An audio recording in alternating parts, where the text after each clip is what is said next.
is here when a small-town guy Welcome to the Daily Planet. meets a big city girl. Lois Lane, Clark Kent. What happens is out of this world.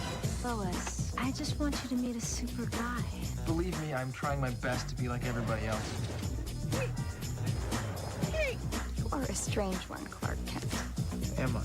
It's the first love triangle just for two. She's something, isn't she? I hope you didn't make dinner plans. I am all yours. Don't fall for me, farm boy. I don't have time for it. Lois and Clark, the new adventures of Superman. It sounds like he made quite an impression on you. It did. The series premiere next. Bastards are gonna own me. Papa's getting wasted tonight. I am completely out of ammo. Cross my heart, smack me dead, stick a lobster on my head. The situation has indeed worsened. You think? And when I return, I'm gonna drink a bottle of scotch, as if it were Chicky von Richthofen's blood, and celebrate. Afraid we're at an impasse. You really are filthy. And fine. Come upstairs and see my etching.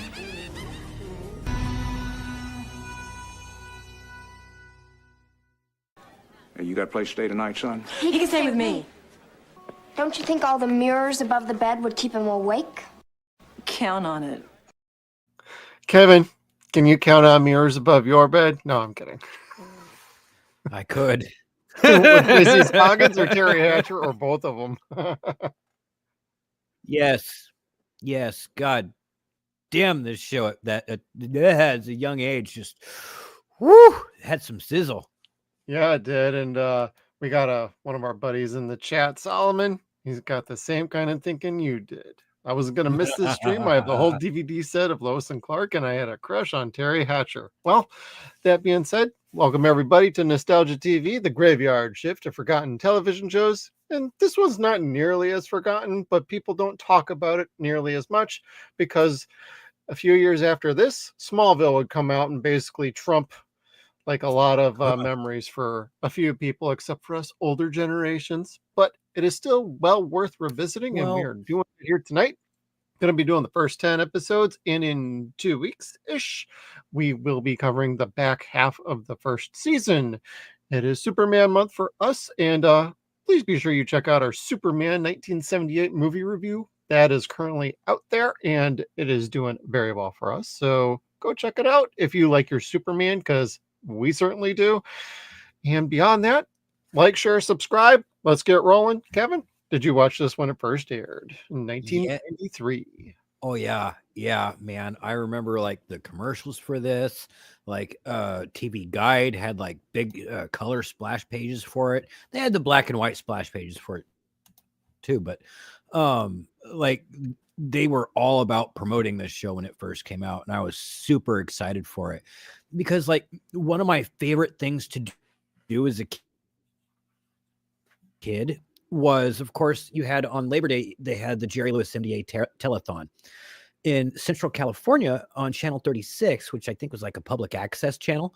They had a Superman telethon, or not telethon, but Superman marathon at the same time. Had nothing to do with the MDA. But if you got tired of watching the MDA, if Jerry wasn't on and you just weren't digging what was on, you could switch over to Channel 36, and they were playing like nonstop 3 days worth of George Reeves. And that was like my favorite shit ever. But that only happened once a year. And it was just kind of a bummer. So here's this new Superman show that was like fresh and hip and had an ultra hot Lois and a super muscular looking Superman for the time. And golly, it was just, it was a big thing when it was coming out. Like the hype train for it was big. And then when it first aired, I was blown away. I just remember being blown away and watching it religiously, like every Sunday after that. Yeah, I remember like the weeks leading up to it, they'd be like, in 14 days, the new Lois and Clark, and they would have like a little blip. then in the final week, it was like every single day was like in 7 days, 6 days, 5 days, 4 days, all the way down to, and tomorrow night, Sunday night, it's going to be Superman Sunday. That was their way of combating. I believe at the time Simpsons moved to Sundays around this time, or it was still on Thursdays. I think so. Yeah, because like otherwise Sunday night was kind of like a dead night in general. So even if Simpsons had not moved yet and it was still on Thursdays, it was about to in the next couple of years. And I know Married with Children was on Sundays. That I know for sure. But beyond that, like Married with Sundays were Children, generally Briscoe. dead. Yeah, Briscoe was on Friday. Let's see what else. Oh, it was on Friday for you? I had it on Sunday nights. Yeah, for Fox, That and In Living Color. for Briscoe County Jr., that was Friday nights. Oh, okay. No, like, Yeah, I God, wanna if we go say down the we whole had list Briscoe of them, from, I'm like, going to be 8 like, Brimstone was supposed to be on Tuesday. That got moved to a Friday. X-Files moved around quite a bit. Millennium moved around a couple of times. That ended up moving to Sundays with like Space About. Oh God, I'm going to get all turned around. I'm going to get all messed up. But at least on ABC, they had nothing for Sunday nights in general.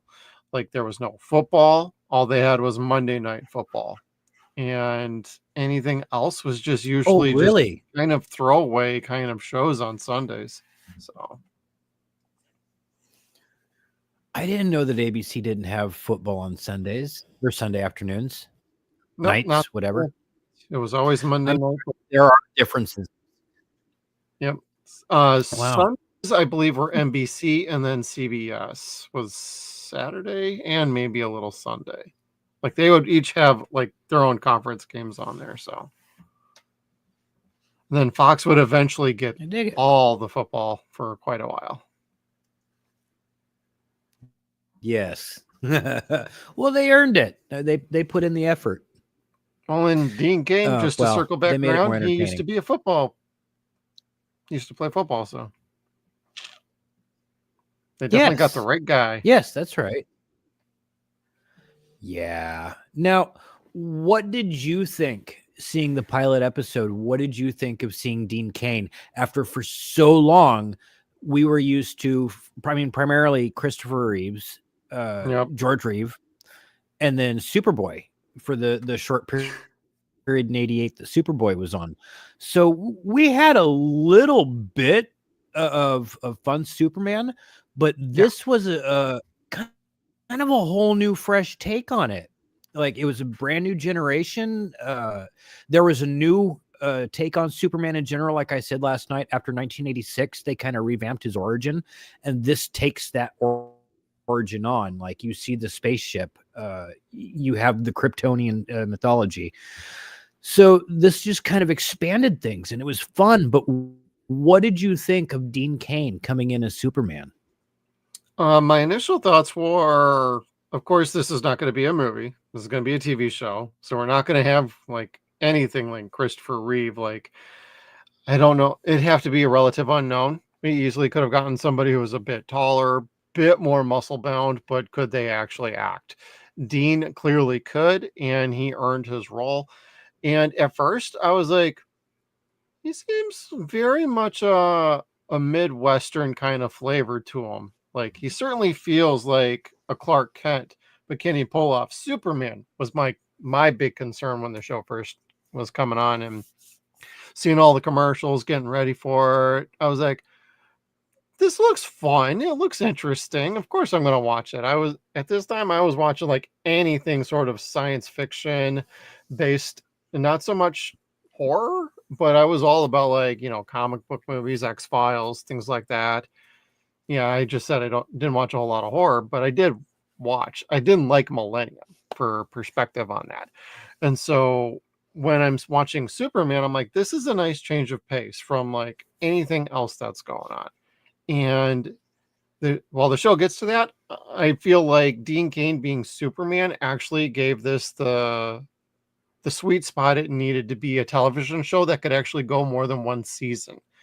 And I thought he fit the role pretty good. And it took until about the second episode before I was like, He's a very good Superman. He's a very good Clark Kent. I'm okay with this. Oh, and hot ladies. Yes. Yes. Hot ladies. Well, I mean, in your defense for that, I think that's because you're watching a Clark Kent story for the pilot, and you see Superman at the end. Like that's your cherry. That's your reward for watching the pilot, and it's 90 minutes. And I was whining to you like from about a half hour on, so like the last hour. 65 minutes or so, I was whining to Jeff like, dude, I fucking hate pilots. I can't watch them in one sitting. The Flash ruined me. The 1991 Flash series ruined me for pilots.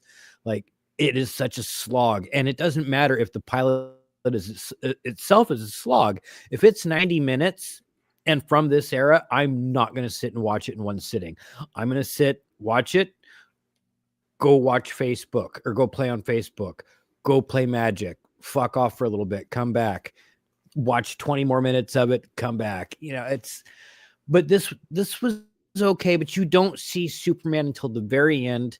And then episode 2, that's when you start seeing the good dichotomy between Clark and Superman. So I think that's why you might have gotten that, or taken that while to be like, oh, okay, yes, he works for both. Yeah. Or works very well at both. Yeah, and they constructed that very well. Like, it kind of fits the feel from like the movies from like Christopher Reeve, like especially the first one. But I like how they told the story a little bit different. He still doesn't know what could hurt him. He still doesn't know some limits to his powers. He only becomes Superman literally when he's there in Metropolis. He doesn't go off on an adventure for 12 years to figure out his powers and what's going on with himself. He basically has to figure that out once he gets to Metropolis. Then, oh, hey, Mom, I need a suit. Please stitch me one please stitch one for me, please. And then we also get the first shot of an actual spaceship that he gets delivered in.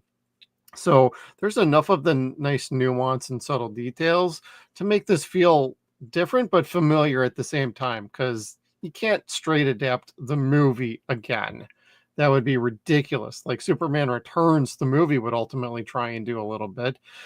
But for this, what they were aiming for on this show, they did a very good job with the overall arc for Clark and becoming Superman. And then he's okay with that until one episode where he feels like they don't want me here. I'm a detriment to the city. Everybody's hurting because of me. I can't be here. I need to leave.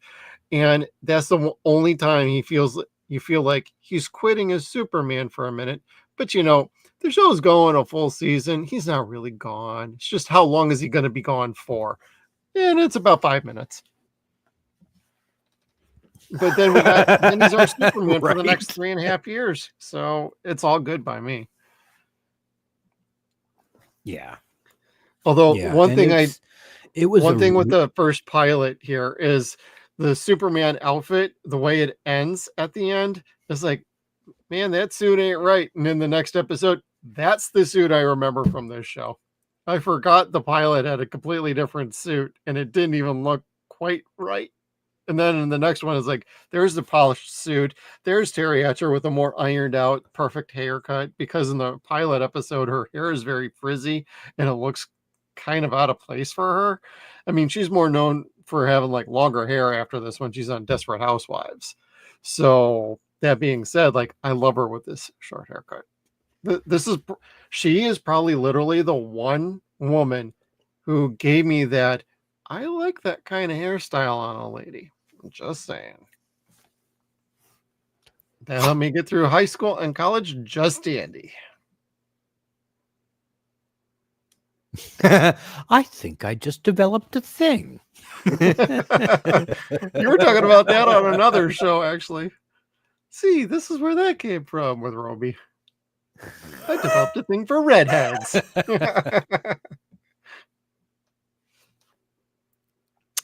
That and Ninja Turtles. Thank you, Miss Hogue. Okay.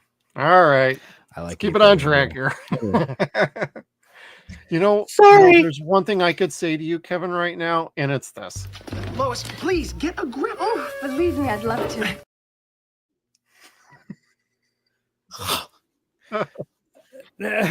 Was that episode? But everybody, I don't want WB to hit us. So Was that episode 10?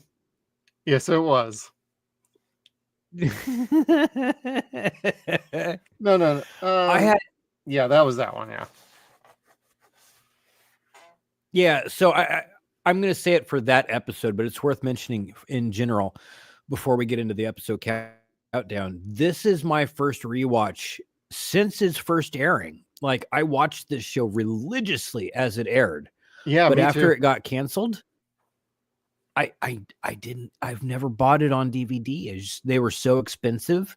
I'm about to. I got in Smallville and like, yeah, like I think now they're probably affordable enough. And, you know, I mean, I've got it on streaming, but I do want the actual DVD set. Golly, it's just goddamn fun. Like, once you get past that 90 minutes of the pilot, this is a fun show. There's not a slog episode at all so far that we've watched. And I'm sure there will be, but no, I wasn't bored yet. I was having fun the entire time. Yeah. And on Amazon now, young season again. 1 is $11.92. The next couple seasons tend to get a little bit higher if you want brand new. Get them used. It'll be a little bit better off. They're about $14 used. So new, they're about like $60. So don't buy new, people. Just don't do it. I would actually love them to put out a Blu-ray of this side, actually. Yeah. But the WB won't do it. But I'm going to be getting these sets. So, because I watch this religiously like you, and I know friends of mine in school were watching it too. We'd all talk about the episodes afterwards. So there was always like a buzz amongst the high school crowd that I was with, and amongst other friends, like, you know, we got Solomon and James in the community in our chat right now, and they're longtime friends too. And just watching like these first few episodes, like we're only watching like, you know, episode through 10 is a nice little half of the section, and I want to keep going. And I'm like, I'm already watching Stargate. I'm already watching Suits with my wife, and now I'm about to start another show. I feel like I'm back in like freaking like junior high and high school where I'm watching like 9 different shows at the same time. And it's, I don't know, it's fun. It's very exciting. It's very exhilarating. I feel like I can turn my brain off, but still keep the brain a little on with this show because of the romance angle, you know, Lex has fallen for Lois too, and there's just a whole lot of fun stuff going on and nice little mysteries going on. There's enough to tease you to make you, and there's a sense of fun and charm to this show that is just, you don't find that in many shows, even in modern DC shows, modern Marvel shows. Doesn't matter what genre, modern comic book shows miss this kind of energy. Like, nobody's even trying to do a show like this anymore. Yeah, not really. Smallville had some of the fun energy for the first couple seasons and then lost it completely. And Supergirl, I didn't watch enough of. I didn't care enough for it. And Superman and Lois, again, I don't know. It's I'd say it's probably too modern to have this kind of feel. We talked about, like last night, the new Superman movies. There's a lot of punching. There's a lot of super activity going on. There's a lot of OP Superman. A lot of destruction. And they've got 3 Supermen on that show. And that's fine. It all makes sense. It's Clark's boys. But I don't know. Like, this charm is just, it kind of fit the time, and I'm sure that fits this time. But they did Superman better, and they were able to do more with Superman back then. Keep him more grounded, where he was this exalted thing, but taking care of normal problems. Like, there's sci-fi to this show, but it's fairly well grounded. Like, yeah, there's a weather machine, and that's about as crazy as it gets. for right now. For now, anyway. I know in Right the now. next few episodes and seasons, it gets a little zanier, but that's only because like Lex kind of takes a step back in the next couple of seasons. But largely because of John Shea, like he ended up going like to a very minimal schedule with this show. He didn't like flying back and forth between New York and LA all the time. So, but well, he was trying to do different things too, wasn't he? Like he had a like other successful career paths going. I believe so. I'm going to have to do a little more research when we get to talking about why the show was canceled. We will save that for probably next week. Does not mean we're not going to talk about the other seasons. We'll probably bring it up next week as a nice little touch. Because it was supposed to get a 5th season and ABC chickened out at the last goddamn moment. Really? Yes, it was. Bastards. They had scripts ready to go. They had an idea how they were going to take the child being delivered on the doorstep and what that was all going to be. So they had an outline. They were getting ready to get to work on that. And ABC at the last minute thought, you know what? The ratings suck because you're on like a different night at a shitty time slot. It's like season 4 was almost like the death knell. Hey, we're moving this because we don't have any confidence in this show and we need a reason to kill it. So going to put it there. If it somehow succeeds, okay, maybe we'll talk about it. Otherwise, bye, Felicia. Bye, Felicia. Yeah. They ended up show business. Doing a different show, and made Warner Brothers happy. I forgot what it was. I was reading that article earlier, but I was like, God damn, there was supposed to be a 5th season? Shit, didn't know that. And I was looking back at the original source, and I'm like, oh, yeah, that's pretty spot on. So it's unfortunate, but the great cast in this. I know Michael Landis from Special Unit 2 fame is also in the show. Tracy Scoggins. Everybody knows her. Perry. Lane Smith. I love him. He's one of my most favorite actors ever. Yeah. Like I said, he's the father-in-law in Son-in-Law, and he's got the best running gag in the whole fucking movie. What's his name? Pauly Shore's name. Pauly Shore's name in the movie is Crawl, and the dad on purpose keeps calling him Crotch, and it's so goddamn funny. Well, no, actually, it's not on purpose at all. It keeps calling him Crotch on accident. It's like, oh shit, sorry. Whatever he knows, Crotch Crawl. Getting his crotch crawl and loving his Elvis and trying to hit on oh God, what was her name? Not Rosalinda.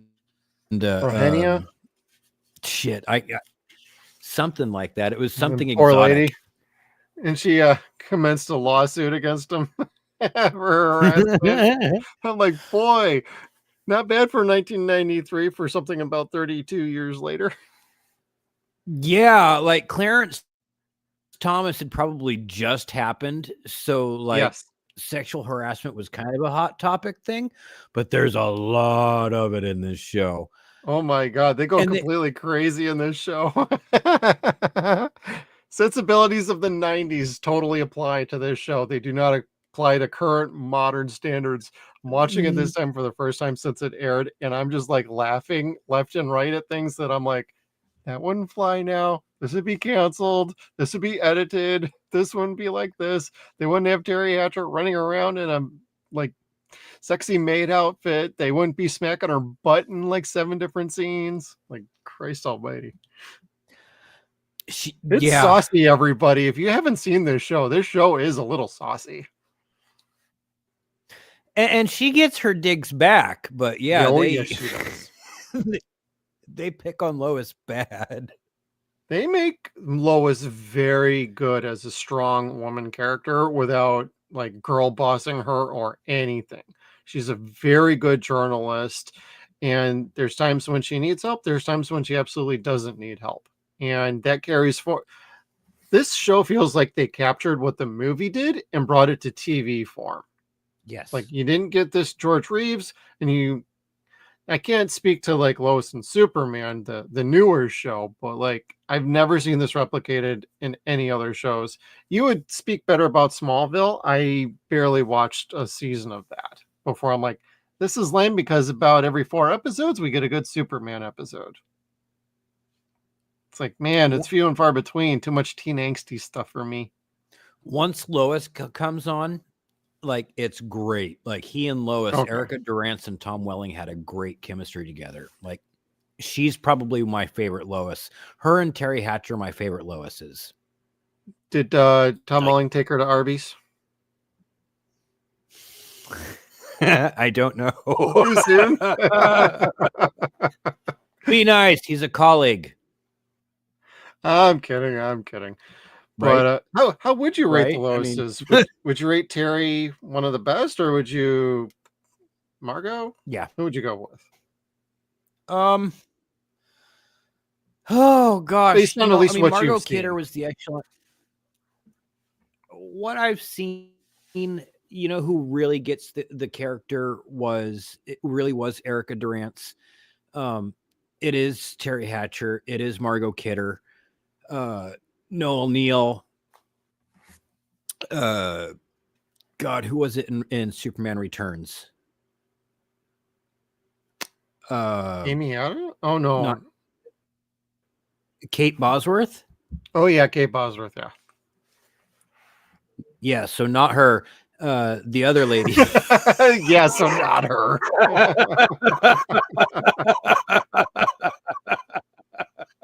Well said. Amy Adams. Yeah.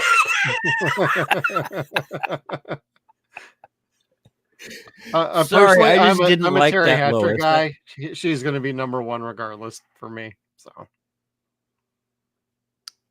Yeah. but Margot would be number 2. I would Um, say. I need to see the others to actually give a proper ranking, but those would be my 1, 2. Yeah, and so I'm excluding the woman that plays Lois in Superman and Lois because I've only seen her in like an episode of Crisis on Infinite Earths, and where she was really cool. Okay. I don't know. I have no level of comparison. Yeah. All right, that's fair. But again, Erica Durance was cool. Like she like Terry Hatcher totally owned Clark. Okay. Like Clark was her bitch. Yep. But she was also very in love with Clark. Yes. She needs him. She needs him. So please don't leave. You gotta fight for America. Truth, justice, and the American way. Let's go. Yeah, and you could still say that back then. Yeah. Yeah. They changed that about 20 years ago, and that's fine. I get it. He belongs to the world at this point, and that's a beautiful thing because that's a piece of American art that now does belong to the world. And as a new fledgling country, that's nice to say. But anyway, yeah. Actually, as a comic book geek, that's awesome to fucking say because like a piece of comic book culture that's usually looked down upon. Come on, nerds. You all know we get looked down upon a lot. Like Superman's a fucking household name. Like he's bigger than Jesus. He's Moses. Superman and Batman are arguably 2 of the most popular and celebrated comic book heroes, period. Who else could do it from Marvel? Spider-Man. Anybody else? No. Iron Man of recent memory, maybe. But you're talking that's a relatively new thing by comparison to characters who've been around for like decades. So, yes. Yeah. Like the big 3 of DC truly are the big 3 of comic book industry in general. Like everyone knows them: Superman, Batman, and Wonder Woman. And I think Marvel's gotten a good leg up at this point, with the X-Men movies and the MCU in general, like the Avengers. Like the Avengers were not that popular. Captain America and Iron Man would not have held a candle to Superman and Batman in this point in the 90s at all. yeah. Spider-Man and X-Men are probably the top Marvel characters, says Solomon. You could definitely argue a couple X-Men characters are top Marvel characters, not the entirety of the X-Men. It is the most popular property in Marvel, I would argue, next to, say, like Spider-Man. But outside of like Wolverine, tell me another name of the X-Men or Professor X even. Magneto, he's a villain. Whatever side he's on, whatever time you're talking about. I mean, most of these characters are new to the public conscious for normies. You ask a normie if they know about comic books, what's the first thing they're going to say? Oh yeah, I've read, I know Batman, I know Superman, Spider-Man. It's always going to be those three. So Little Abner. Little Abner. Oh, Idaho Mike. I like Terry Hatcher on Seinfeld. They're real and they're fabulous. Classic. She was on quite a few things. My favorite thing is Tango and Cash, but she had much longer hair in that movie. And frizzier, which Jeff does not like. No frizzy, no long hair. Hell with that mess. Sorry, ladies. Get to cutting. Get straight. End of the goddamn fucking line. Get the hell out of here. For those who don't care, I am getting divorced. Anyway. You're banking on that Tracy Scoggins hookup. I know you are. Oh, my God. I forgot how many sassy fucking entourage, I mean, like get-ups they put her in. Like I did too. Whew. I was like, almost nearly every episode she's in, she's wearing something very sexy or skimpy or both. Especially in that 10th episode when she was in her bikini the entire time. I was like, no, not that episode. I think it was episode 8. She was in her bikini almost the entire episode. I'm like, damn. And like sprayed down with something like futa. Yeah, because the air conditioning was out and and everybody was in like these whatever clothes and Clark's in a full suit. It's like, dude, you are not doing a very good job keeping your identity hidden. My erectile dysfunction's not that far advanced yet, I assure you. Probably not sponsored by Blue Chew, everybody, so you got to pay for it. Hims, on the other hand, if they want to kick us down a little extra scratch, and if no extra scratch, some extra fucking product anyway. Makes you last longer. So, do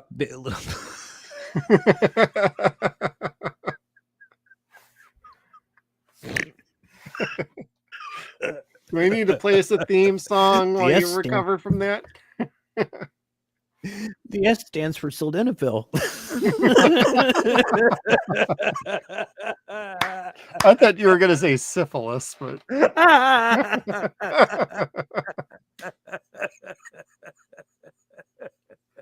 jackass. This is why we call ourselves the Graveyard Shift, because we can get a little goofy up in here. It's the root beer and the fucking. Yeah, he's eating God candy. Man. Tell everybody what you're eating, Kevin. Full disclosure time. I'm just drinking water over here. Fruity Punch cotton candy from Walmart, so I don't crunch on the microphone, and proudly not sponsored by Virgil's handcrafted root beer. Totally fucking awesome. No caffeine, unfortunately, but it's also 9 o'clock at night. What are you gonna do? I don't. Hey, it's at least bubbly. It is. So that's why I'm like burping into the microphone, like, sorry, everyone. Burp.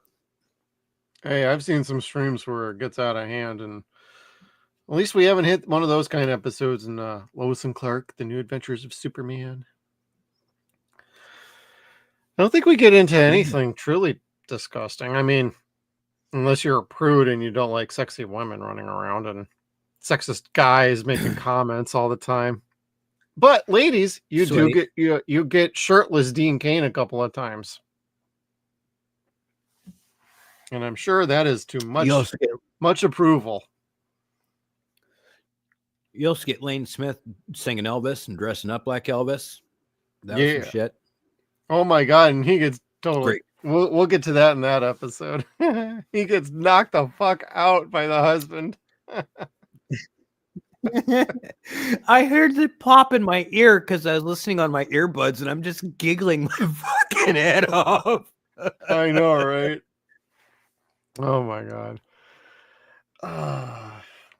I'm crying. I think This I is making had me one more laugh. big question for you before we get into some episode breakdowns. What did you think of the theme by comparison? Because this was our first new Superman theme. Oh, I that we were liked gonna it. get You know, for a I was. bit.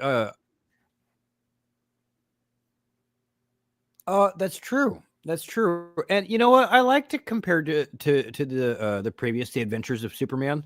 I don't remember Superboy at all. Yeah, I don't either. Nothing is comparable to John Williams, so that's just kind of out. Like the rest of the movies were fucked from that point on. Yeah, pretty much. But this works pretty well. Like Smallville didn't compete at all. They're like, dude, hire somebody to fuck. Like hire Remy Wasn't Zero, that a get their pop song. Oh Yes, and it's a my very good God. song too. I love that song. But this was it, Wait you a know, mic. The Adventures of Superman had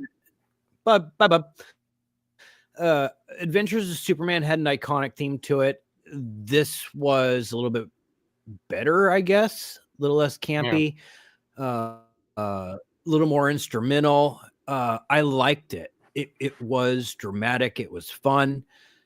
And then there was the intro and the outro. That's worth mentioning. I love the fucking end credits to this because it's like you're looking at the back of Superman as he's flying. You never see him. You just see the cape flying. And it's so cool. And it just, again, you've got that imagination going at 11, 12 years old. Yeah, it's all the little nice touches that they gave to this show that gave it a sense of polish, a sense of a finished product, and a sense of confidence in what they were making. Like, you can say what you will about the cast. They were all fantastic. They all had great chemistry.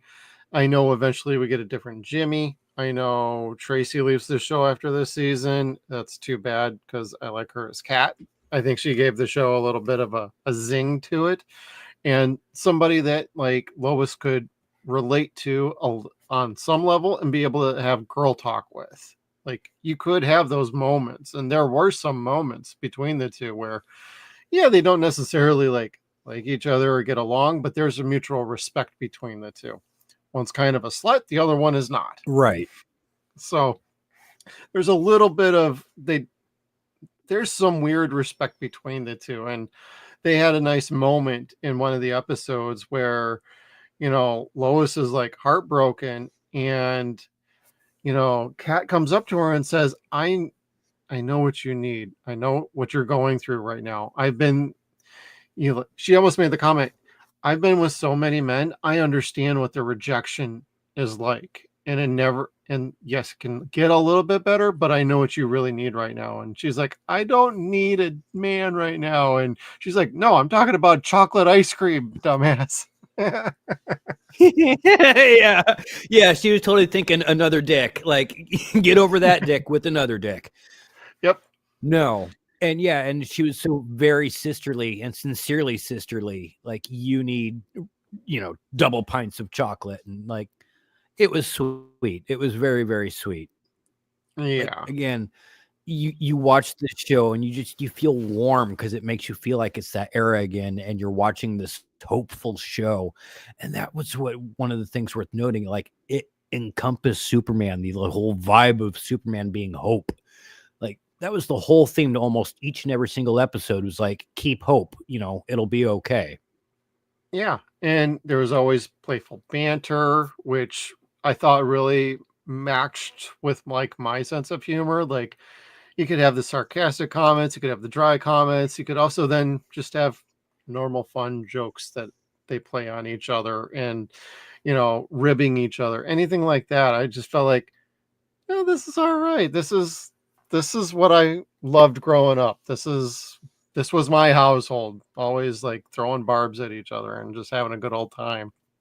So I love all the nuance to this show. It's so good. Like, God, it's just taking me down a trip. That's nostalgia TV right here. This is it in a nutshell. Take you back in time. Yes, it really does. Like, our midlife crisis is awesome. Yeah, I'm not buying a Corvette. I'm just going to be buying We don't- more sets we of don't have to buy DVDs much, we to just put stream on it. a shelf somewhere in this goddamn room. Shit, where the hell am I going to put them? I just got Deep Space Nine too. Oh, goddamn. Ooh, that's a decent sized set too, huh? Is it, That's what, like 5 7 seasons? DVD 8 box seasons? sets. Ooh. They're over on the other side. I got my Terrifier 3 box set. It's just like, God, where the hell am I gonna put that to? I gotta go through my collection a little bit, but I'm gonna make room for Lois and Clark for sure. I judge, but then I'm the one that's like, I finally got all 39 volumes of Mr. Science Theater. You have the movie too? I do. Okay. Cool. Good man. All right, Yeah, Kevin. I finally got it on Blu-ray. Oh, it looks so good. Anyway. Oh, you got Yes, the you're Blu-ray right. Let's get into version. it. Nice. Yeah. Well, I didn't know. I was going to offer you a Blu-ray copy if you didn't have finally- one on Blu-ray. Oh, I appreciate that. No, the next Blu-ray I need to upgrade from Shout is going to be UHF. That's getting done. That I do not have. But yeah, I need that. I got a very long need and want list for things like that. But that being said, let's get on to some episode breakdowns. Let's start with the pilot. Oh, go ahead. We need a theme song for that segment. Yeah. I mean, throw a comment in the chat here or in a comment down below if you watch us on replay. Should we get a segment where we break this off to the episode breakdown, everybody? All right, pilot. After Phrasing. Clark gets... What's that? Phrasing. Whatever. All right. Gonna make another attempt at this. After Clark gets a job at the Daily Planet, he joins Lois in investigating the space shuttle sabotage, which he must thwart as Superman.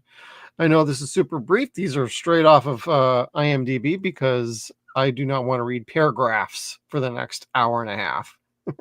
So we found that with the Dark Crystal that those got very wordy from where I was reading them before. And when I took one look at the other site for where I was going to read these from, nope, I'm going to IMDb so we can actually talk about the episodes.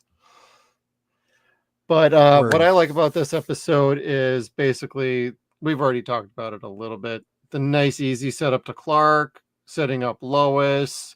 Our first shot of Lois is her in undercover in lumberjack mode with a mustache and a goatee.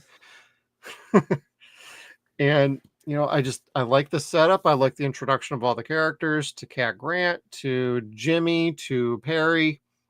It's a very nice setup. We get introduced to Lex Luthor, who is trying to ruin the space shuttle program so he can have his own space shuttle and station set up, which we don't talk about for quite a while now in this show until later on. I know it comes up in either later part of this season or in a future season. It comes back up again. So, oh, cool. All right. I at least don't remember if that. that's That my makes me memory happy. serves correctly. But you know, he I gets hope so. thwarted. But Lex is very, very intelligent with a full head of hair. And he also has an assistant that doesn't last much more than like another 3 or 4 episodes.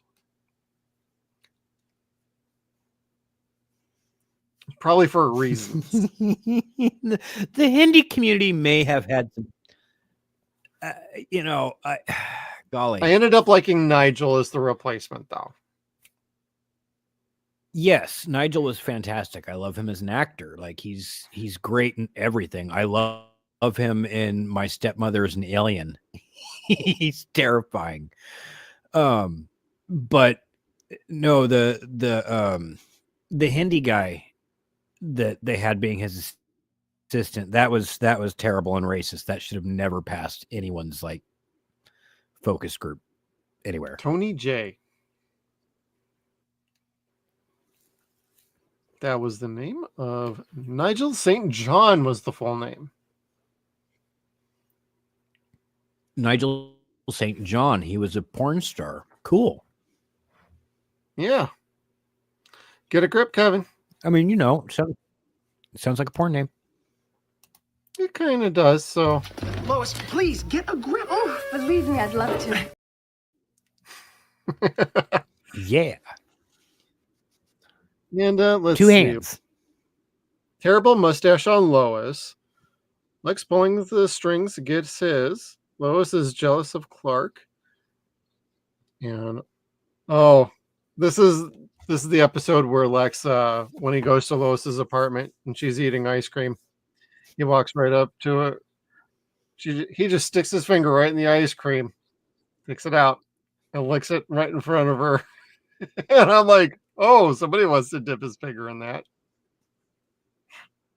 Wow. And it's like right away, the first episode, I'm like, Dick. Dude. That's throwing your D on the table. I missed that. That's what's up.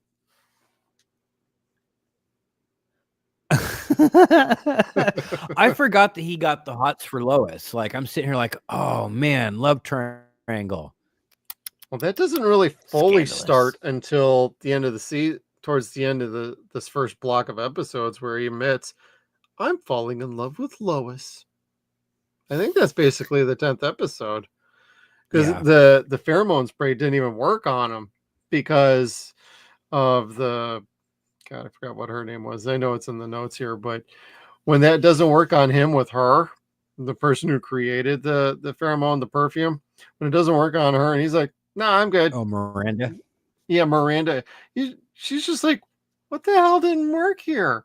And then they later explain the reason why this didn't work on him for you or for her was because he didn't ever have an initial attraction to her at all. Yet they had a previous relationship intimately like that. So it's like, dude, you weren't even attracted to her and you still swung it in her? Bravo, buddy. Bravo. John Big D. Shea.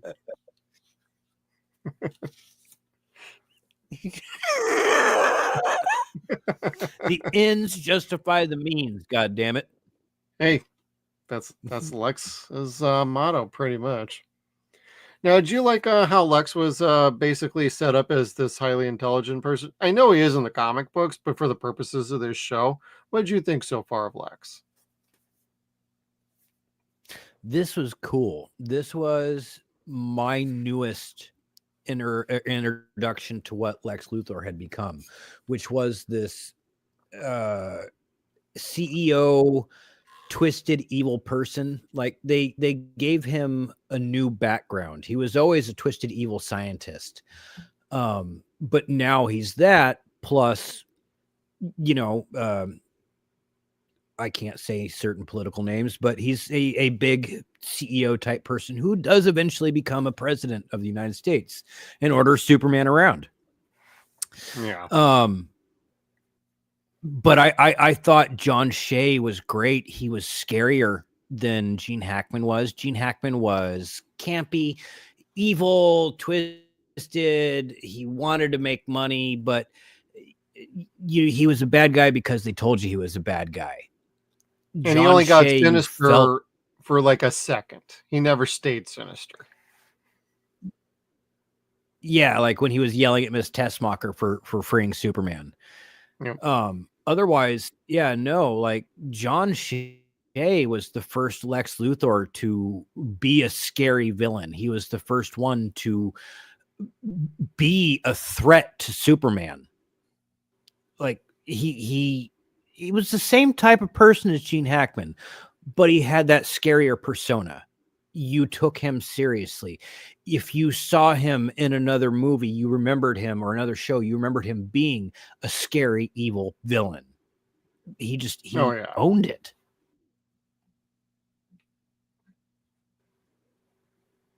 Yeah, and I grew to love him very quickly, hair and all. Oh yeah. No, but speaking And of which, how did you feel at go first ahead. about a Lex Luthor with hair? At Oh, I first was I saying that. thought like, How did oh, you he's feel at probably first? wearing a wig, but he's not. And I actually didn't mind it No. too bad because of like the movies, because of how they set up Lex and like the Christopher Reeves movies. Of course, the reveal is like takes the hair off and he's suddenly bald. But I liked I liked it in this. It actually made sense. Like, he's got to lose his hair somehow. Can't be bald the entire time. Then Smallville with Michael Rosenbaum would prove like, he was bald the entire time. So And that was cool too. yeah, Meteorite hey, he was induced great. alopecia. Alopecia. He was my favorite Lex. Like Rosenbaum is my favorite Lex of all time. I loved him. Yeah. He was scary and twisted, Yeah. but sweet. No, I would agree. Didn't Clancy Brown voice Lex Luthor in some of the animated things? Oh, fuck yes, he did. And also awesome. He was to the voice acting of Lex Luthor as Mark Hamill as the Joker. And Kevin Conroy to Batman, yeah. Yep. I was going to say, I thought that was the case. I just wanted to double check with you before we move on. Now, you got any other thoughts on the pilot, Kevin? It finally ended. No, just that I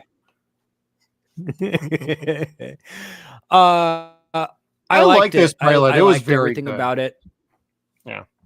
Yeah. It was not the Flash. It was not a slog. I bitch a lot because I just don't like pilots because of the Flash.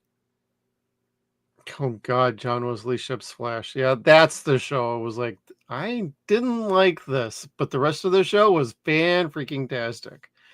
And I would basically agree with you. I think I did on Flash. And hey, most pilots are usually supposed to be pretty good, and then they iron out the kinks with the next episode and the rest of the season. They did with Flash. No, and see, they kind of. No, go ahead. They did. They fucked things up going from the pilot episode into the rest of the season. They truly fucked something up. But they did not do that here. This turned out to be pretty damn good. It's actually one of the higher rated episodes of this first season. It's rated about 7.9, so pretty damn close to 8. Really? Well, yeah, I guess so, because like I said. And that's just according to IMDb. Actually pretty good for a show. Yeah, for a show back then like this, a genre show, that's pretty goddamn good. Yeah.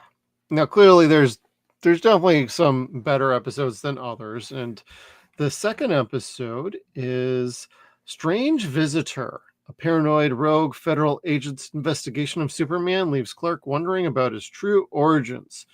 This is also where we get introduced to Bureau 39, that is hardcore about believing that Superman is an alien advanced task force all by himself to provide a friendly face before the ultimate takeover of the planet Earth.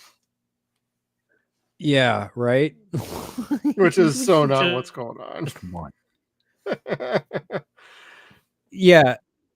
And no matter how many times, no matter how many people tell this agent, you're wrong, he does not believe. He knows better. He's going to save humanity. Here's my notes. Okay. But yeah, this one. One of the things I liked about this episode is the feds say, we have this subpoena to capture Superman, and we're coming for you. And basically, how are you going to get Superman a subpoena? That makes like no sense. But, oh, no. God damn it. That's all wrong. The feds subpoenaed the Daily Planet thinking that they could use information there to find Superman, and they gave everybody the lie detector test. And that was kind of funny because Clark was getting super nervous. and his chair was like rocking, and he'd have to blow at the lie detector to make the wiggles move when they were asking him, "Are you Superman?" And at first he's telling the truth, and it's like, wait, this is wrong. So that was kind of funny. And other notes I got were Pinot Noir. Cat tries to give a glass of Pinot Noir, and it ends up being Pinot Grigio. I caught that because Pinot Noir is red. And He Pinot gave him Grigio a white wine. And this is Tracy Scoggins, Cat Grants. She's doing pretty good again here too. We got Trask, and he's got Superman's little spaceship, and he grabs the little orb out of there before they're kicked out. And I also noted that they fixed his outfit finally, and the suit looks badass. So I don't think we figure out what's going on with the orb until a little bit later on. It's definitely not in this first half, so gotta leave a little mystery for everybody. No. But the one thing that they did fuck up going from the pilot to this episode, and it lasts maybe 5 or 6 episodes, is Jimmy's hair. Like they restyled Michael's hair. Yeah. Yeah, but in the second episode, it looks so wrong. So it looks wrong. Very and wrong. Like, and I'm sure Michael Landis would be like, yeah, I hated that haircut. Eventually it grows out and it kind of smooths out a little bit. I had the same goddamn haircut in like junior high. And I'm like, oh my God. I just wanted it once just to see what it would be like. And like within 2 months, I'm like, I'm not doing that fucking haircut ever again. Hated how it looked. It looked way too spiky. I made a mistake. Young, dumb. I wanted that kind of haircut. Then, of course, I grew my hair out in freaking high school. That was bad idea number 2. So found out the hard way. When I got to college, I lopped it off with a pair of scissors. I'm like, I'm done. Yeah. Pictures or it didn't happen. No, nobody gets to see those pictures ever again. They're gone. They don't exist. My dad will definitely confirm for anybody that asks, though, that I had the hair. I had wavy hair like I was Clark blonde for a while. So if my hair starts to grow out, it starts to do the little Jerry curl at the end, and I'm like, oh God, I fucking hate that.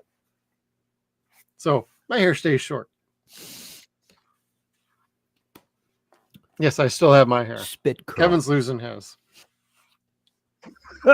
No shit. Like this part's gone right here. I'm like, where did the fuck that used to be like a whole thing there? Yep, no more. Sucks. 45 is gonna suck this year. I'm really not into it. You got some catching up to do, bro. Male pattern baldness. I know. Well, the only one who's got that going on is Perry in this show. Yeah. Poor guy's thinning out, and Clark's dad a little bit. Clark's dad a little bit. The guy Wayne. Yep. The guy that finds the kryptonite. Yeah. He was thinning out. Yeah. But anyways, strange visitor. The agent in this, I forgot that he was a recurring character. I forgot that they brought him back. And then killed him. And without, well, yeah, I mean, I was going to say without getting into that episode, it worked because this guy, they fixed this episode so it could be a callback episode, like repeatedly, and it worked. I liked this episode. Yeah, because they vanish at the end, like a true government conspiracy cover up sort of deal. So where they tell you, oh yeah, there are spaceships, and in fact, they have Clark's spaceship. Yeah, but by the end of the episode, everything's gone. Everything's and I love how Jimmy explains it later. Yeah, like they say they have spaceships. Yeah, spaceships they're fake, but they're real. They have real ones. Like it was just funny. Yeah, I enjoyed it. All right. Let's see. Number 3, Never Ending Battle. Even as Lois tries to learn about Superman, Lex Luthor decides to test the superhero himself for his threat level. So we get the big ultimate test of what are Superman's strengths and weaknesses. And they still can't figure out weaknesses, but they definitely do enough about some callbacks to the comic books, the shows, everything else beforehand, because quite frankly, they keep doing the tagline drop. Can he leap tall buildings in a single bound? Is he more powerful than a locomotive? Is he faster than a speeding bullet? They do a lot of line drops like that, which they just got it done and over with. I almost feel like the writers were told, you know what? Somebody's going to ask why we didn't have that in any of these episodes. Just do it here so we can move on and just focus on the show. And I appreciate that they did that. I got a kick out of them. I laughed every time. I like how Luthor was testing Superman and then he just stops. And he's like, no, I think we're good for our information now. We kind of know his capabilities. And Lois is stealing Clark's stories. And Clark gets even with her. And Jimmy snaps on Perry in his office. I am not going to do your shit work anymore. And then Barry's got the little smirk at the end, like, that's my boy. Like, he's been razzing him for like the last like 2 episodes, treating him like utter trash. And he's like, yep, I was planning that the whole time. And that was cool because that's, like I said, this is the coolest Perry that they've really had. Like, Fish was super awesome as Perry, but like Lane Smith is my favorite Perry of all time. Like, he was gruff, he was harsh, he wanted to get the story, but he cared about his news crew. Like, that was his family. Those were his kids. Absolutely. He had no patience for his fucking kids, but those were his kids.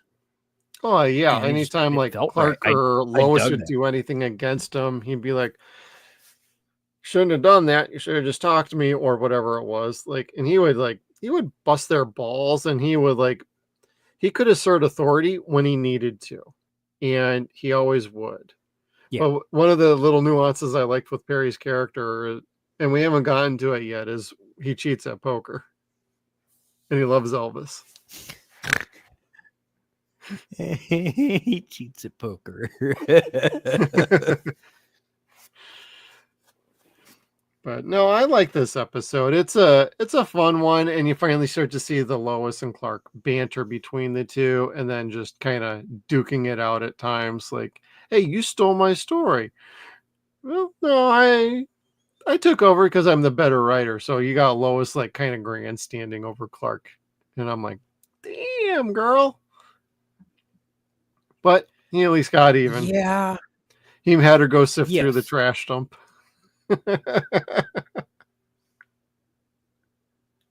While he was doing the actual story.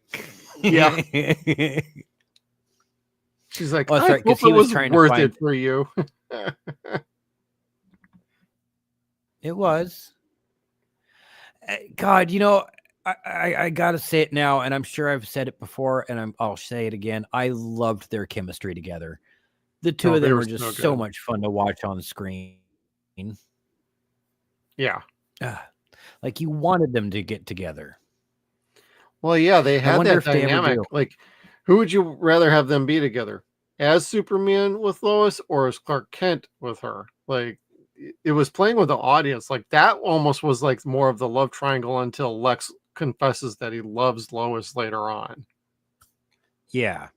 And that was okay, because that was fun. That was the way it was in the comics. That was the way it was in the movies. Like, yep. You know, Clark was the third wheel and Superman was the love interest. And then Spider-Man took that over. Yeah, and he still can't bag anybody. Unless their name's Black Cat. Except for as the amazing Bagman. The amazing Bagman. Yeah. And I got Sydney Sweeney stuck in my head. Thank you very much. You are welcome. Everybody else wants to get stuck in Sydney Sweeney's head somehow. All right. right. Any other thoughts on Never Ending Battle? No. All right. And What's then next? episode. I got Oh, you see what we're doing? I'm looking through you. Superman is feeling profoundly uncomfortable becoming a celebrity, while there is a wave of crimes apparently committed by an invisible man. This is probably the first episode I was only kind of half watching and half in the background, and I ended up rewatching the whole episode just to make sure I understood what was going on. Because there's multiple invisible men running around in this episode. I was like, wait, what? Did I miss something? So I had to like start over again. This was one of the first episodes I think that I really remembered, like vividly remembered. I remembered this one as a kid. Yeah, like Leslie Jordan, I absolutely remembered him like being one, not the bad guy at all. I remember that I'm the invisible man's wife, and everyone just kind of like, all right, and jerk this lady off, whatever. But golly, I love Leslie Jordan in this episode. I love him as an actor in general, but like, yeah, he was great. He just brought the sincerity to this episode, like wanting to be a better person. So he's trying to do something super, which again had nothing to do with Superman. Like he'd been working on this for like 3 years. Right. So, or something like that. Yeah. No. Yeah, it was about 3 years. I thought they said. I didn't write it down, but no, that works. Some of the thoughts I had were it was nice to see the Superman merchandise in full force now in the show. That totally didn't even look like them. And the ladies were gaga for Superman. And on a final note, Jim Beaver, Bobby from Supernatural, was in this. A very young, thin Jim Beaver was in this particular episode. He's one of the evil henchman guys. He had a full beard and everything. I was just like, the hell, Bobby?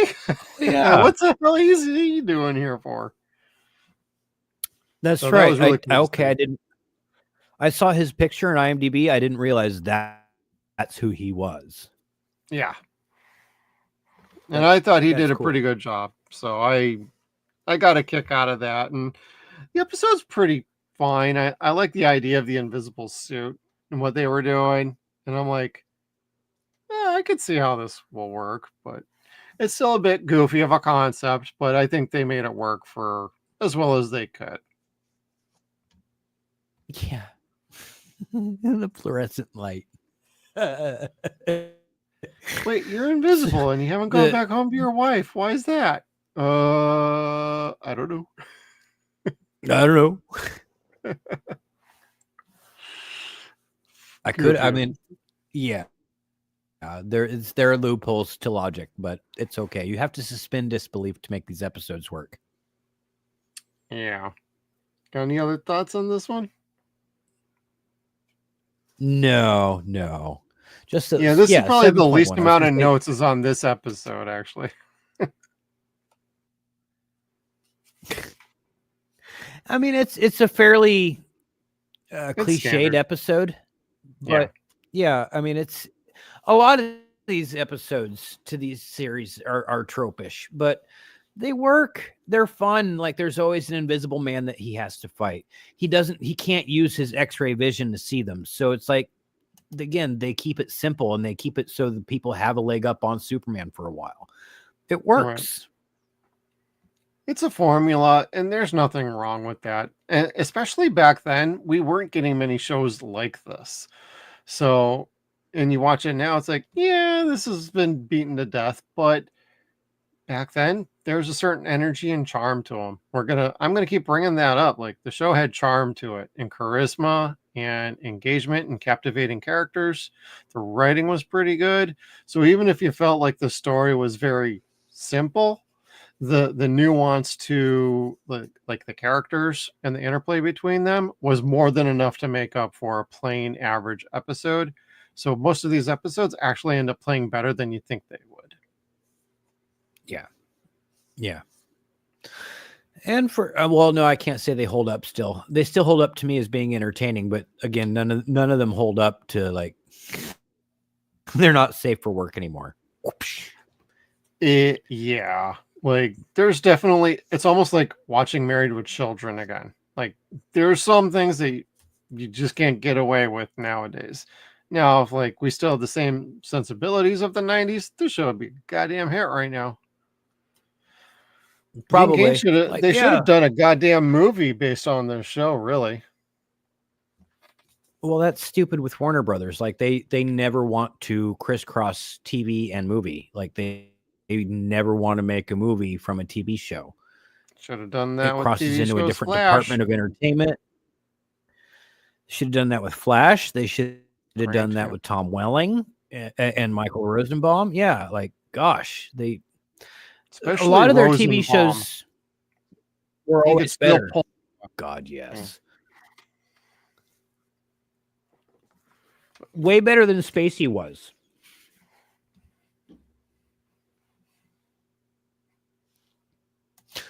The only thing that Superman Returns really had above Smallville was the special effects were taken from Smallville, and they gave it like an extra 2 years to develop. That was it. That's true. All right. Well, enough about Invisible Men, Kevin. Let's talk about Requiem for a Superhero. Clark and Lois are made partners and sent to investigate an upcoming boxing competition. They discover that several of the contenders have illegal bionic parts built by Sam Lane, Lois's father. So he's building Terminators, basically. Cybernetic half-humans, cyborgs, whatever you want to call them. He was totally making them total badasses. But for Superman, they are kind of a nothing thing. And one guy even runs away at the end of the episode like a little bitch. That was pretty funny. Like, what? Are you sure you want to do this? But that one guy, though, the guy that was like totally roid raging and shit. Like, you really wanted to see Clark knock him across that ring. You did. And you wouldn't have been sorry about it. No. He was a piece of shit. Well, yeah. Sorry. Bullying to everybody and just an utter piece of trash. And you just, that's how you know when you have a good villain to go up against your good guy, that you got something special right there. I don't think that guy ever comes back, but that would have been pretty rad to see him go a little more full cyborg-ish, mechanical, and actually go toe-to-toe, because like, hey, Terminator versus Superman, let's go. Yeah, right? Kind of like Jax, but with like more like skeletal arms. That's true. That'd be cool. Yeah. Well, one thing I really liked about this episode was introducing Lois's dad and then talking about like her relationship with her dad. Although they did kind of drop the sister as a character in this show. Like, I don't know if it was the previous episode, but like at some point I noticed like Lois's sister is like totally like missing from the show and not brought up again. Especially it's after the episode where Jimmy asks her out. Yeah. And I forgot which episode that was, but Jimmy asks her out and she says yes, and then we never see her again. She's maybe mentioned once or twice, but she used to share the apartment with Lois, and now she's not there no more. So that's kind of a weird thing, but I did like seeing the dad in this and their relationship, and they kind of make up by the end, but there's still some unresolved issues. It's going to take time. I'm not 100%, but I think her dad might have been Michael Ironside in Smallville. Oh, in Smallville? Damn. I'm not sure. Yeah. And it's General Sam Lane. Yeah, he's different past 2000. Yeah. Anyway. Oh, interesting.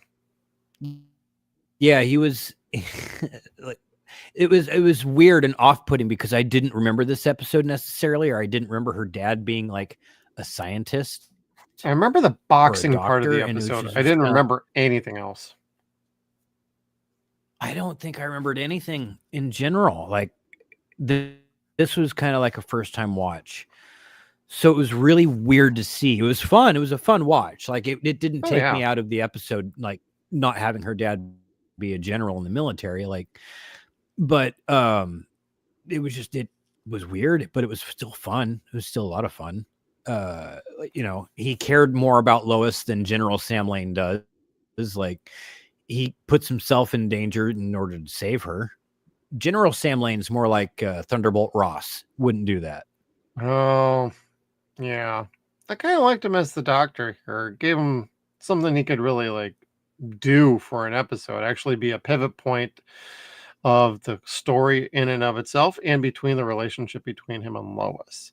So that was nice to see. It also showed you that Lois actually knows sports more than Clark does, because she was talking about boxing and champs and records and things. And Clark is just like, how do you know this? Oh, my dad's a sports doctor. And I grew up around boxing. So, well, and it's funny because the episode starts off with like Clark playing baseball with himself. And I'm like, what the hell? It's the goofiest intro to an episode so far. But I got a kick out of it. I'm like, he's throwing a pitch to himself. He's got a runner on base. He's also at the plate. Oh, he hits it. It's going. It's going. No, he catches it himself over the wall. I'm like, oh my God. And it slowly floats down. It made me think of like Bob Uecker from like Major League. Oh, shit. It's gone. Oh, Rest shit. in peace, Bob Uecker. Go on, get up, get out of here. Goddamn. It's gone. But no, I really like this episode. It's a lot of fun, and Lex ultimately saves Lois. That's kind of like the big twist on this episode at the end. Yes, and like he's very like pleased with himself about it. Like, well, you know what? All that's done, but she owes me her life, and that's, it's all good. I win. Yep. Tell me I did good with 2 drinks. Man, Lex really likes to drink in this show. He also likes to smoke cigars. That's something I was going to notice and bring up earlier, but like kind of forgot about it till now. The fact that he's smoking cigars in a TV show, and I'm like, man, they haven't done smoking in shows in a long time, unless it's a period piece and, it's been okayed by the network. And this was a Disney show. I know. Well, that was even more baffling. But back then, smoking was a little more prevalent in shows. Yeah. And smoking a big old fat stogie was like a sign of wealth, and that was Lex. So, yeah, to say the least. At least he wasn't smoking a pipe. I would have been like, oh, disgusting. Oh. Yes. Disgusting. I meant like traditional old school pipe, Kevin. Like Sherlock Holmes pipe. I know. I want you got your own pipe out right now. My pipe's sitting right there, and it's not had any water in it in several months, years, a year and a half. Ish. Okay, we'll go with the latter on that one.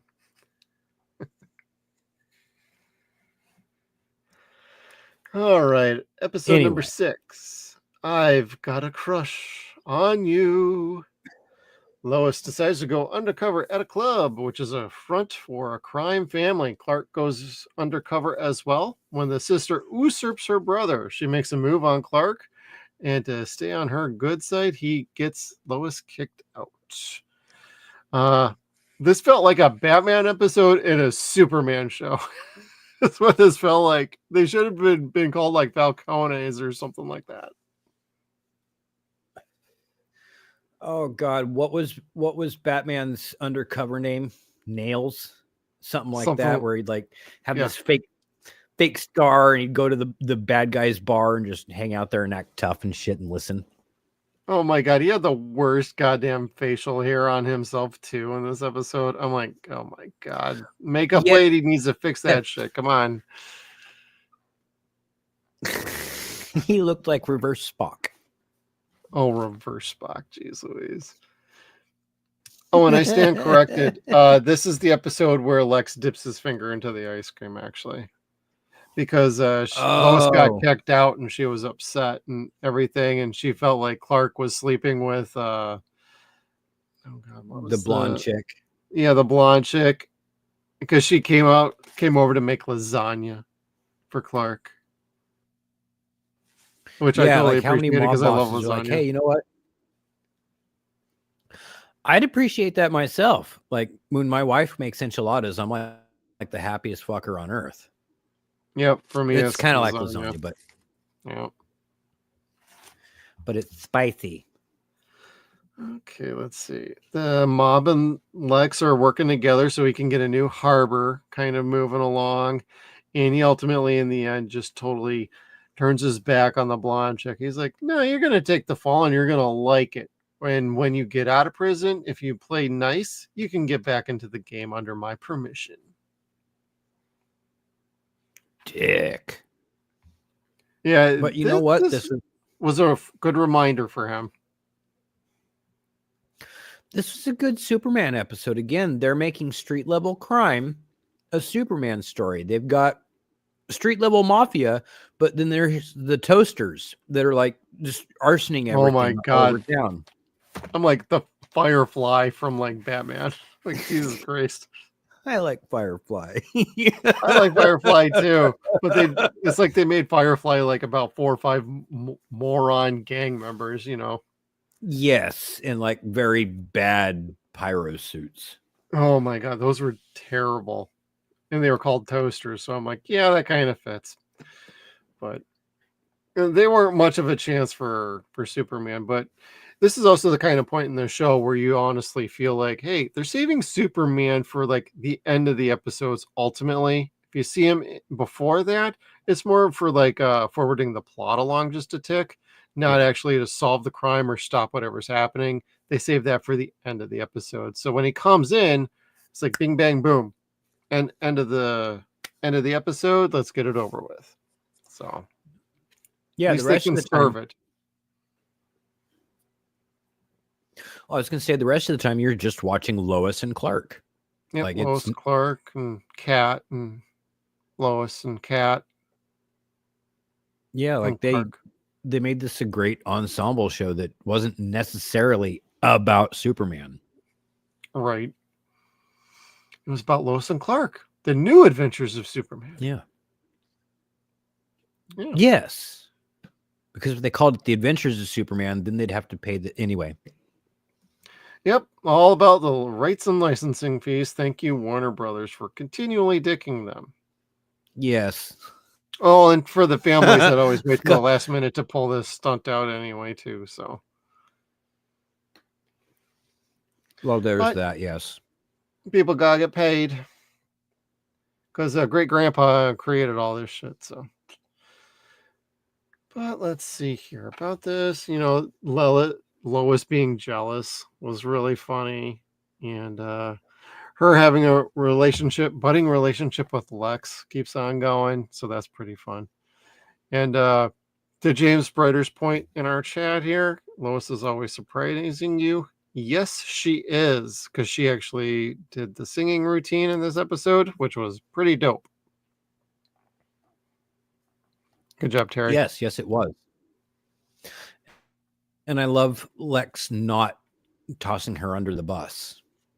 No, yeah. He didn't understand like why she was there. Now, if he saw that Clark was there, I think he might have gotten wiser to what's going on here.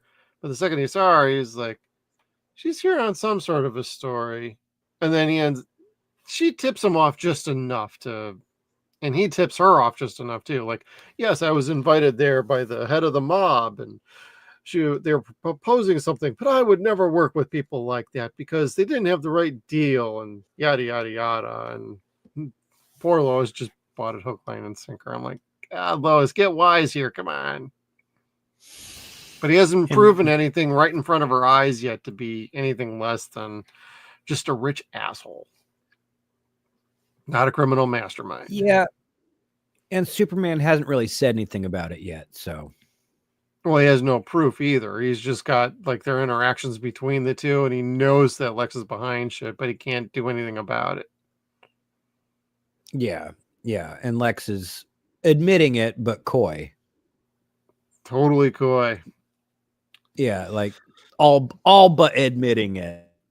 Yeah. All but admitting that. Like, yeah, if it was me that had done that, I mean, like, damn, I would have just lost saying, out on yeah. this profit, but I also just now gained like 2 profits from other business entities that I own. Oh, darn. Yeah. Plan A didn't work. Plan B, C did. Hey, that works too. Because that happens a couple times in this where he's like, mad Superman did something. And then Nigel points out, well, sir, you do understand that, like in the Heat Wave episode, our air conditioning unit had over 2,000% profit increase. That's a cherry on top. Like, Jesus Christ. And he starts singing. Oh my God. Yeah, we'll get to that because that's super funny. Okay. Anything else for I've Got a Crush on You? No. And then we get on to probably my not so favorite episode of The Bench is Smart Kids. A group of kids chemically enhance their intelligence and escape their boarding school and cause disruptions through Metropolis. Basically take some smart brain juice, and kind of take over the whole city. They co-opt the TV airwaves. They can break into the ATM machines and make them print out Monopoly money. They just act like a bunch of kids in this episode, and they figure out that Clark is Superman. But what I like about this one is Clark successfully convinces them he's not Superman until the very end of the episode. I liked it when he dolled up his apartment, made it look like a total bachelor pad. He's eating pizza. He cuts his finger on a glass of beer. Because Superman was doesn't a fun drink. thing. Yeah, even though Superman doesn't drink yet, he's had a couple of beers, and in the previous episode, he had a drink there too, and he was drinking like whiskeys. Give me another whiskey. Give me another whiskey. Give me another whiskey. And the bartender's like, "What the hell?" And he even admits, alcohol doesn't have the same kind of effect on me as it does other people. Yeah. He's going to hit you. I always thought that was more of a Flash thing, but yeah. It's him, it's Flash, and Wolverine. They're the ones that have the metabolisms that burn like field mice. Jeez Louise. Yeah. Let's see here. This episode was fine. I didn't think too much of this particular one, though. It was just fine. What did you think of this one? The same thing I always think about episodes that involve kids. Next, it's filler. It's okay. I mean, all these episodes are filler episodes. So, I mean, I can't say that technically with fairness. speaking, yeah.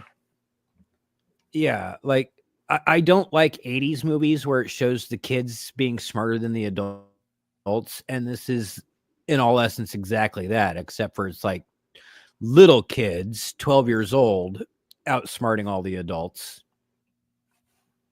And it gets old. It gets frustrating. Like the little girl that's not wanting to like rat out her friends. Like, bitch, they are going to die. You are going to fucking die.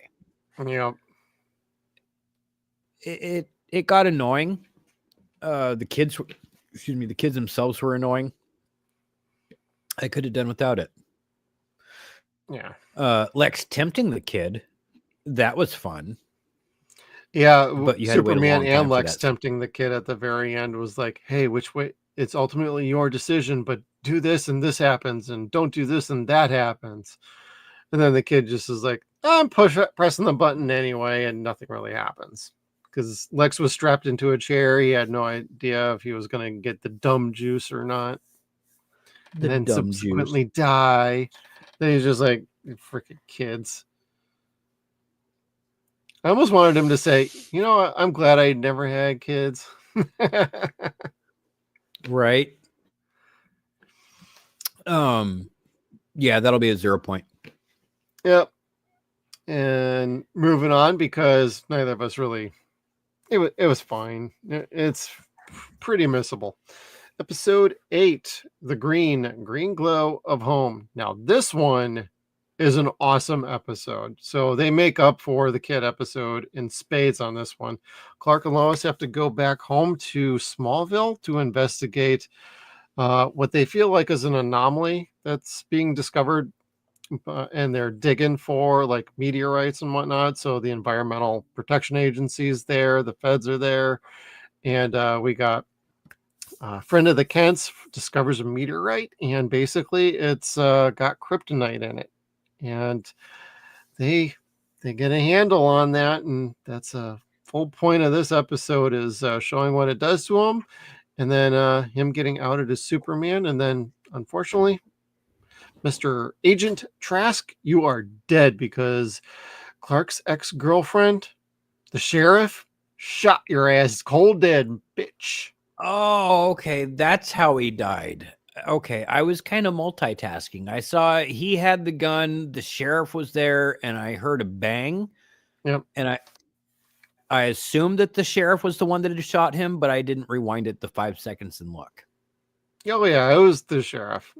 And I was like, you know what? That's how you get out of like, if he gets arrested because this is a typical Superman thing, he don't kill, or he tries not to kill. Is right? How do you get out of this? If he's in prison, he's going to start yapping right away who the hell Superman is, and oh no, I'm going to try and shoot this guy again and get my own ass killed. You let the law take care of it. It's all good. Let the law take and the law wasn't having fucking nobody hurt. The law take care of it. Not law. Shut the fuck up. All I'm saying is that chick wanted some dick, and the dick she wanted was in danger. So she killed the guy for fucking wanting to shoot her dick. Yep. And then she found out that him and Lois there was something going on between the two, even though she was told, no, there's not. She wasn't dumb. I love the scene where like Jimmy's trying to explain, I work for the Daily Planet. I'm from Metropolis and I'm here looking for my friends. And she's like, Clark Kent? Yes. And Lois Lane. Oh, her. Like, yeah. It was so funny. They played that very well. Oh, her. Oh, her. That made me laugh. I dug that. No, for as much as I didn't think I was going to like this episode, I did. It was a very organic introduction to Kryptonite. It was a good ending to Agent Trask. It was a good callback to the second episode. It was a good full episode. I dug it.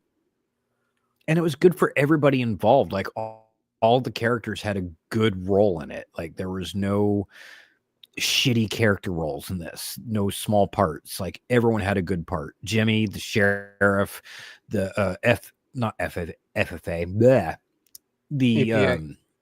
EPA. Yeah, the EPA lady. She had a good role. Trask, of course, was crazy. Like everyone it was a good role in this. Mom, Pa Kent, they had very good roles in it too. And I forgot who played the other character in this though. The friend of the Kents who found the meteorite. Wayne or whatever his name was. Yeah, the actor who played Wayne, I've seen him in some other shows, so it was nice to see a familiar face again. The one I remember off of is he was in an episode of Brimstone Faces. That was Deep Throat from X-Files. Yep, and I was gonna then say he's also in X-Files. I know that. Big Trouble in Little China, Cujo. Yep. Yeah, okay. So very familiar faces showing up and very respectable actors. None of them are phoning it in. They all give 110%. And this is such a fun episode. I'm like, this is what I love about this show. Like you can go from a filler episode to an awesome episode in one episode. Yeah. And then it just carries that momentum forward. And unless you got any other thoughts on this one, I had a good time in Smallville, though. It was nice to have a Smallville episode, and they kept it relatively easy on the Smallville setting. Yes, there was a couple characters. Hey, Clark, it's you.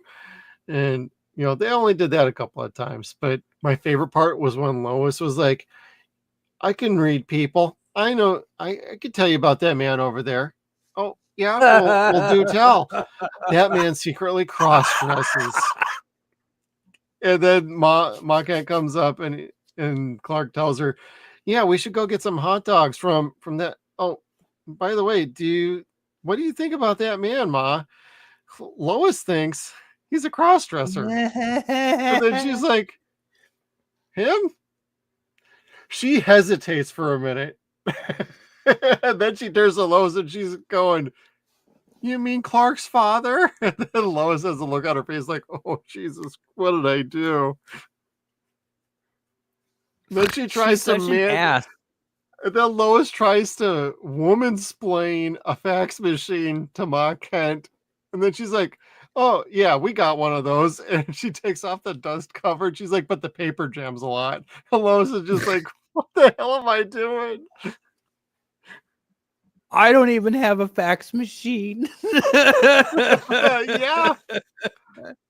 It's like super funny. She's like, well, yeah, out here, you never know when you're going to need one. It's like, Jesus Christ, you're killing me. It's such a fun episode. I love Terry's Lois because, again, yeah, she is the boss. Like, she walks into the room and she owns it. But she fucking puts her foot in her mouth. She tosses herself under the bus. Like, she kicks her own ass. Keep running that mouth, Lois. Yeah. I love her. I love her too. She was great as Lois. I really enjoyed her as that character. She brought a lot of good work to that. And let's see. Man of Steel bars. This is where Superman goes to prison during the heat wave. They feel like he is the cause of it. And so, well, it's also set during the middle of winter, everybody. So actual synopsis is during an unnaturally extreme winter heat wave, Superman is accused of being the cause. We know Lex is fully behind all this. He's got control of a weather device, and he's ultimately using it so he can turn his nuclear power plant on, which is leaking and actually having a slight issue.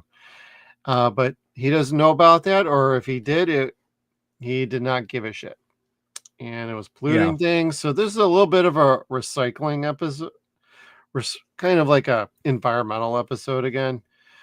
Like, well, not again. You're about to get another one in the 10th episode because of how that starts. But I like the heat wave aspect here and treating Superman like he's the cause.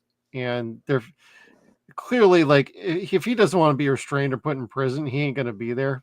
But one of my favorite parts is when he's in the jail cell and one guy he had nabbed, even though he's not supposed to use his powers, which he continually breaks that gag order on him to not use his powers for an injunction. He does it like within seconds of walking out of the courtroom because somebody was about to shoot everybody. It was crazy. And he meets that guy back in prison again. And he starts poking at him. He's like, I'm stepping on Superman's foot. I'm poking Superman. And you can't do anything about it. Then he takes a long, big swing at him. Superman just kind of quickly moves out of the way. He hits the prisoner behind him. And the prisoner knocks him the fuck out. Super fun. Yes. But again, we were talking about it before. He was tugging on Superman's cape. And there are things you don't do. And one is, one is, of course, spit into the wind, and the other is, tug on Superman's cape. He fucked with bad boy Leroy Brown like 2 seconds after that. He fucked around and found out. Yeah. But no, I told Jeff, I absolutely hate Jim Croce. So the fact that they made a pun about tugging on Superman's cape and then the guy getting knocked the fuck out afterwards was both funny as shit to me and at the same time annoying as hell. Like, I got that reference 100% and it was funny. Yep. But it annoyed me because I fucking hate Jim Croce. Hate him. That's why I didn't explain that. I was teeing that up for you to do it, and you did very well. Thank you. Like, fucking hate bad boy Leroy Brown. I'm Clark, you're Lois. You Everyone- finish that sentence.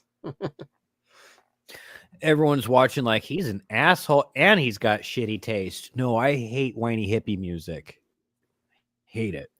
I'm a metalhead, so that's my advice on that end. But let's see. Can't use the powers. He uses them continuously. I think the funniest part of this whole thing, and they don't even say anything about how it happens, but the lady who's trying to press all these charges, she's like, I'm going to subpoena Superman. Bitch, how are you going to serve Superman? They never address that. He just shows up in court after she says, we're going to subpoena Superman. And then he's just in court the next day. You have to actually serve him the subpoena. They never do. I almost would have set up a fake little somebody in trouble thing and being like, you got served. You got served. Harsh. Is that what they did in Man of Steel? Or did they just do the same thing? Yeah, because they did they did the same thing in Man of Steel. So I mean, that would have been funny if they actually would have done that. Yeah, they wanted him to show up to the court. And then that's when the guy had the bomb in his wheelchair that Lex got for him. Okay. The scene with Granny's peach tea. Oh, all right. Oh, yeah. Okay. Now I remember that. And let's see. Oh, this is also the episode where Nigel and Lex sing their duet at the end. And I was like, wait a minute. I don't remember this like at all. I remember parts of this episode from when it first aired, but this was super funny. Oh, and Kevin, I think we have been corrected. That was Batman v Superman. Thank you. Thank you. That's right. That's what I was like, Man of Steel. I don't remember that. Anyway, yeah, Lex wasn't in Man of Steel. Yeah, no. Thank God. Although they show he was around for the events of it in Batman v Superman, though. Yeah. They just added scenes and stuff and made it douchey. Douchey. Yep. But Nigel and Lex in a little duet took me by surprise. I thought it was funny. I thought it was funny too. I'm like, I don't remember this, and boy, they did a really good job, and it didn't feel out of place. Bravo. Yeah, no one was doing bad. Like everyone was on key. On key. Speaking of key, final episode for the night, everybody. Episode 10, Persephone, My Lovely. And this is that episode where everybody gets dosed with pheromone spray and everybody gets all randy for each other for 48 hours. So there's a lot of innuendos and sexy things, and oftentimes you just want to... Lois, please, get a grip. Oh, believe me, I'd love to. And that is where that thing comes from, and also where our intro had the little stinger at the end came from. With two ladies, Cat in her bikini, and trying to get Superman to stay with him. No, that was the last. I would have stayed. Yep.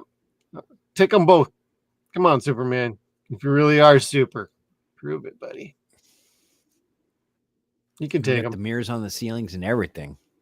Yep. Although Cat in this episode actually sleeps with like the copier tech, the IT guy, for like 2 days straight. She keeps breaking pieces on the machine. And then she asks, wait, what perfume? What spray? What are you talking about? It's like, you mean you actually would have slept with him without all that stuff? Interesting. Yeah, because she was attracted to him. She had at least a mild attraction to him. Yeah.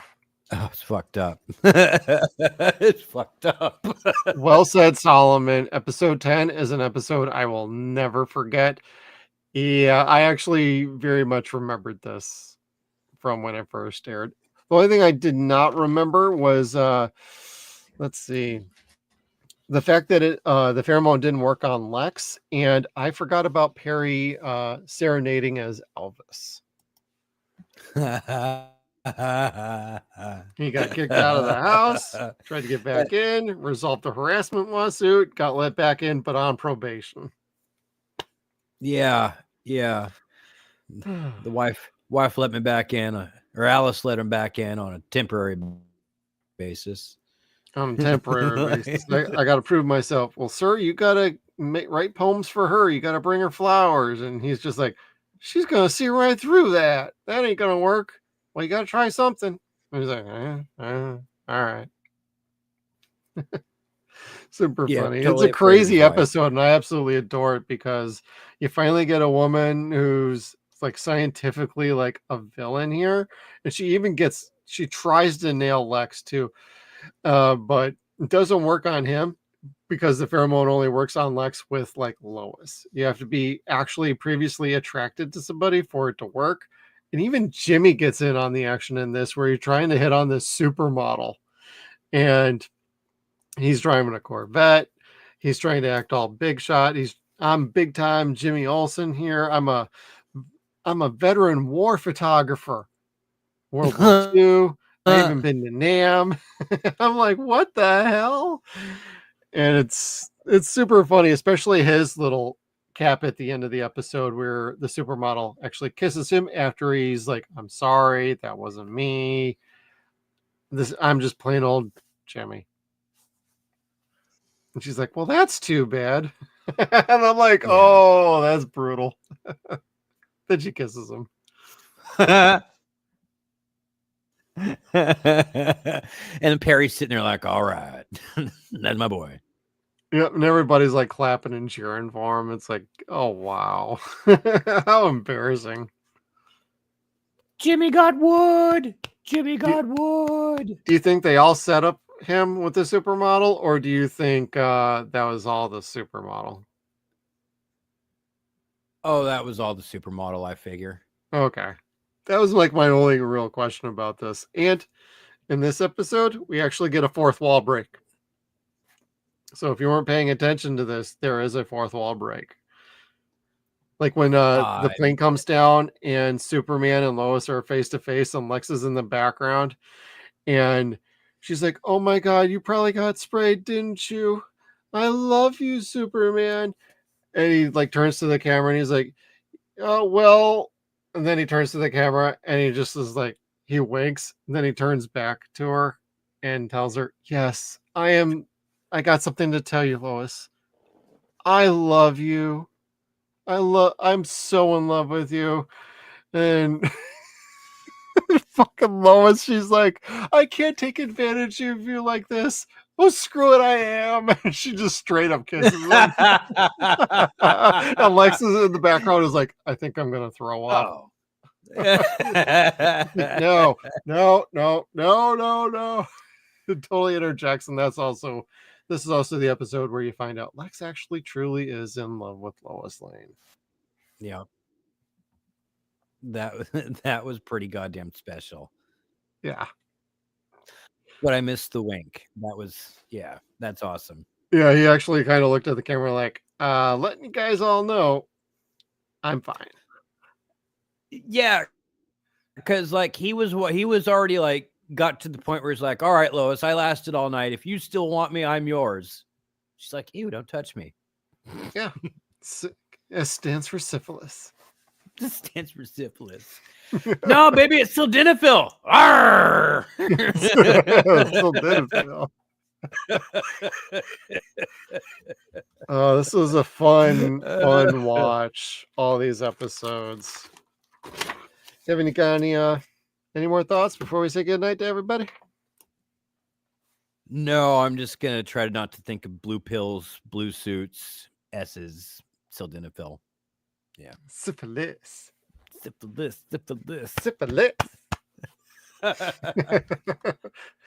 Well, thank you everybody for tuning in. Thank you for participating in our chat tonight. We totally appreciate it. If you got any other thoughts or you want to check us out again at a different time and you're watching us on replay, put a comment down below. We do read our comments. We would love to get you along with us. So please hit the like button on the way out. Subscribe, hit the little bell notification so you can stay tuned to all of our video content. And we will be back in a couple weeks with the back half of season 1. So you'll get episodes 11 through 21. And Lois, please get a grip. Oh, believe me, I'd love to. and we will get a grip on Superman in a couple. Sorry. What's that? I said, oh, sorry. Had a grip there. Get a grip. Well, get a grip, everybody. You have a good night. We'll see you next time. Super Sunday is here when a small town guy Welcome to the Daily Planet. meets a big city girl. Lois Lane, Clark Kent. What happens is out of this world. Lois, I just want you to meet a super guy. Believe me, I'm trying my best to be like everybody else. You are a strange one, Clark Kent. Am I? It's the first love triangle just for two. She's something, isn't she? I hope you didn't make dinner plans. I am all yours. Don't fall for me, farm boy. I don't have time for it. Lois and Clark, the new adventures of Superman. It sounds like he made quite an impression on you. It did. The series premiere next. Bastards are gonna own me.